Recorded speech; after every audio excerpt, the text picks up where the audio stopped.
Mos e hani kur mollën me këtë. A e dinit se ngrënia e kësaj bashkë me mollët mund t'ju bëjë të sëmur? Ashtu si mollët që luftojnë kancerin, ka ushqime që kombinohen mirë dhe të tjera që nuk kombinohen. Edhe pse mollët janë kaq të mira, është e nevojshme t'i konsumojmë ato siç duhet për të mirën e organizmit tonë. Prandaj kam përgatitur këtë video për ju, për të parandaluar kancerin dhe demencën. Do t'ju tregoj për 3 ushqime që kombinohen më mirë me mollët dhe 3 ushqime që nuk kombinohen as pak mirë. Por së pari, ju lutem pëlqejeni videon dhe abonohuni në këtë kanal, është shumë e rëndësishme për ne. Faleminderit shumë. Kohët e fundit janë publikuar statistika për shkaqet kryesore të vdekjeve nga sëmundjet. Për burrat, shkallët më të larta të vdekshmërisë janë ato që lidhen me kancerin e mushkërive, kancerin e mëlçisë dhe kancerin kolorektal, në këtë rend të saktë.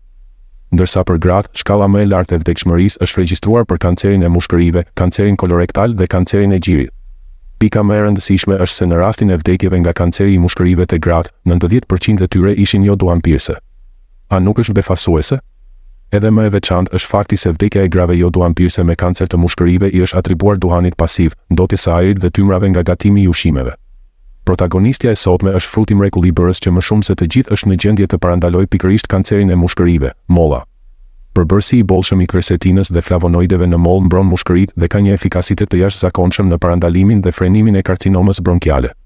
Për më tepër, pektina e pasur me fibra ushqimore që gjendet në mollë jo vetëm që ndihmon në lëvizjen e zorrëve duke parandaluar kapsullëkun, por gjithashtu zvogëlon kohën e qëndrimit të agjenteve kancerogjen në zorrën e trash, duke e bërë atë një nga metodat më të mira për parandalimin e kancerit kolorektal. Të gjithë e dini thënien një mollë në ditë e mban doktorin larg, apo jo? Megjithatë, nuk është gjithmonë kështu. Por le të zbulojmë tani 3 kombinimet më të këqija dhe 3 kombinimet më të mira me mollët. Kombinimi i parë më i keq me mollët përfaqësohet nga produktet e qumështit si qumështi, kosi dhe djathi. A nuk jeni të befasuar? Shumë njerëz i konsumojnë mollët me kos ose me qumësht apo djath. Edhe pse është e vërtetë se konsumi i mollëve me produkte qumështi mund të plotësojë vitaminën C që mungon në qumësht, veçanërisht në rast të sëmundjes së refluksit gastroezofageal, duhet të tregohet kujdes i veçantë. Kjo për shkak të acideve organike dhe acidit malik të pranishëm në mollë që nxisin aktivitetin e stomakut, promovojnë metabolizmin dhe ndihmojnë në rikuperimin nga lodhja. Në mëngjes ato ofrojnë energji dhe gjallëri.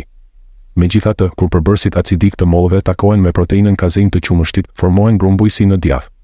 Për më tepër, kur takohen me acidin gastrik në stomak, formojnë grumbuj edhe më të mëdhenj, duke e bërë tretjen më të vështirë.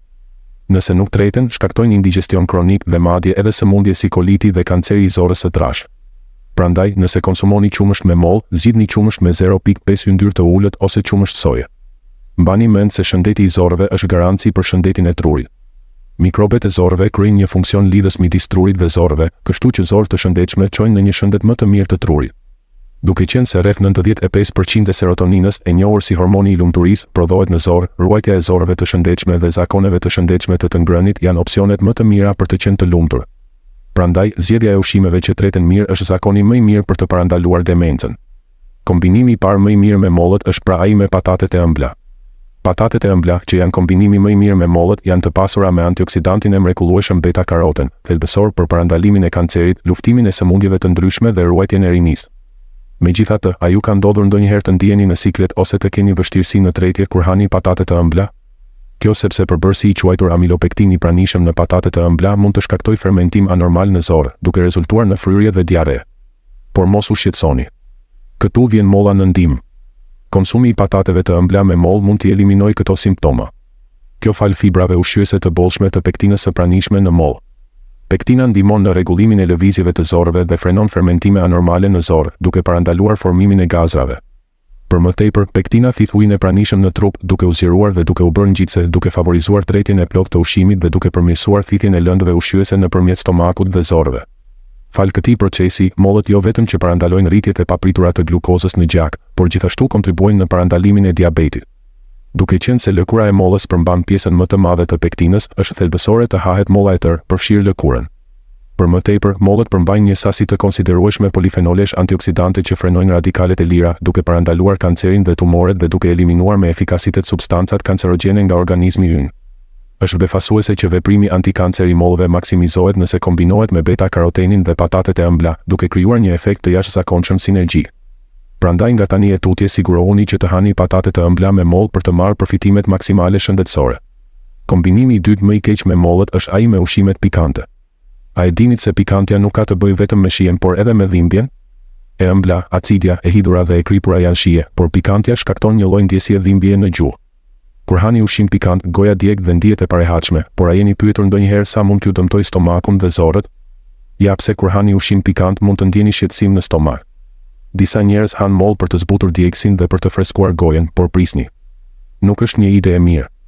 Siç u tha më parë, mollët janë të pasura me përbërës acid si acidet organike dhe acidi malik, të cilët u japin mollëve shijen e tyre të tharë. Edhe pse janë të shkëlqyera për organizmin, ato mund të jenë jashtëzakonisht irrituese për stomakun dhe zorët që tashmë vuajnë nga ushqimet pikante. Prandaj, nuk këshillohet të hahen mollë me stomakun tashmë të stresuar. Konsumimi i vazhdueshëm i ushqimeve që irritojnë stomakun mund të shkaktojë dhimbje, ulqera dhe madje edhe kancer të stomakut. Megjithse mollët janë të dobishme në mëngjes, ato potencialisht mund të shkaktojnë probleme gastrike për shkak të aciditetit të tyre nëse hahen me stomak bosh. Kombinimi i dytë më i mirë me mollët është rrepa. Rrepa është një ushqim shumë i dobishëm për stomakun, aq sa një thënie e vjetër thotë se nëse ha shumë rrepa nuk do të kesh probleme me stomakun. Kohët e fundit, pjata si sallata të ftohta ose lëngje detoks me bazë rrepe dhe molle kanë fituar popularitet në rritje. Në kulturat lindore, rrepa integrohet në pjata të ndryshme si për shembull kimchi. Rrepa është jashtëzakonisht e pasur me enzimën amilaz, e cila zbërthen niseshten, forcon muret e stomakut dhe eliminon toksinat dhe substancat kancerogjene nga trupi. Ndihmon në parandalimin e dhimbjes së stomakut, ulqerës dhe kancerit të stomakut. Kur përmbajtja e lartë e ujit të rrepës kombinohet me pektinën dhe mollët, ajo thith lagështirën dhe rrit viskozitetin e lëngjeve gastrike. Në këtë mënyrë jo vetëm që mbrohet stomaku nga shqetësimi i shkaktuar nga ushqimet pikante, por përmirësohet ndjeshëm funksioni i tretës.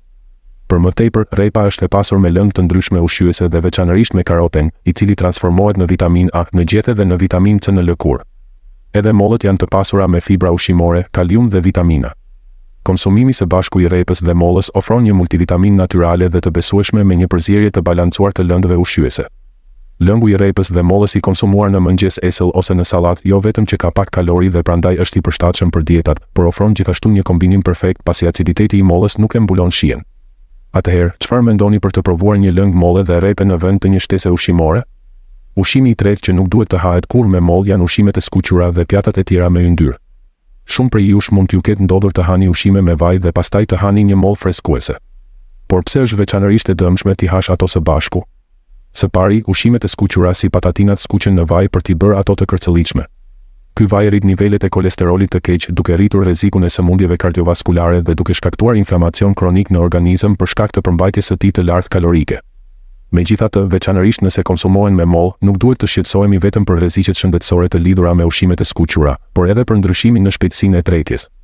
Yndyrat e ngopura dhe ushqimet me yndyrë kërkojnë shumë kohë për t'u tretur, ndërsa mollët treten shumë shpejt. Kur këto ushqime konsumohen së bashku, diferenca në kohën e tretjes komprometon procesin e tretjes, duke çuar potencialisht në çrregullime tretjeje afatgjata. Një ushqim jo mjaftueshëm i zbutur mund të pengojë lëvizjen gastrointestinale dhe të dëmtojë veshjen e stomakut, duke çuar në formimin e mbeturinave në aparatin tretës. Këto forcojnë veshjen e stomakut, duke shkaktuar indigestion dhe gur. Për më tepër, një ndryshim i funksioneve tretëse ngadalson furnizimin me lëndë ushqyese në tru, duke rezultuar në rënje të përqendrimit, rritje të lodhjes dhe më adje ulje të aftësive kognitive dhe shfaqje të demencës. Prandaj është më mirë të shmangni ngrënien e ushqimeve me yndyrë së bashku me mollët për të ruajtur një tretje të duhur dhe shëndetin në përgjithësi. Së fundi, kombinimi i tretë më i mirë me mollët përfaqësohet nga tërshëra. Kohët e fundit, tërshëra ka fituar një popularitet të madh fal përfitimeve të saj për humbjen e peshës dhe efekteve stimuluese për trurin.